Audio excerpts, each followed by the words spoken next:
Üdvözöllek titeket. Ti nem ismertek, de én már vártam ezt a pillanatot. Lenne egy kis játék. Milyen játék? Na pattanjál a bringádról, kis haver! Majd én megmondom a tuti játékot.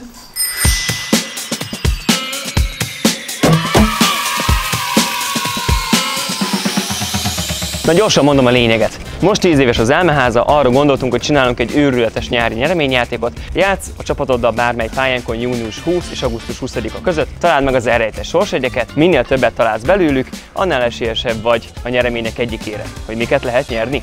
Sorolom!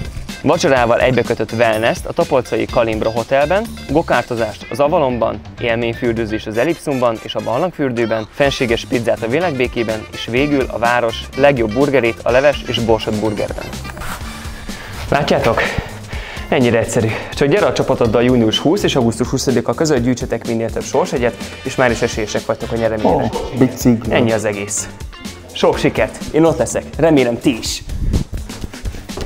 Hajrá! Sziasztok!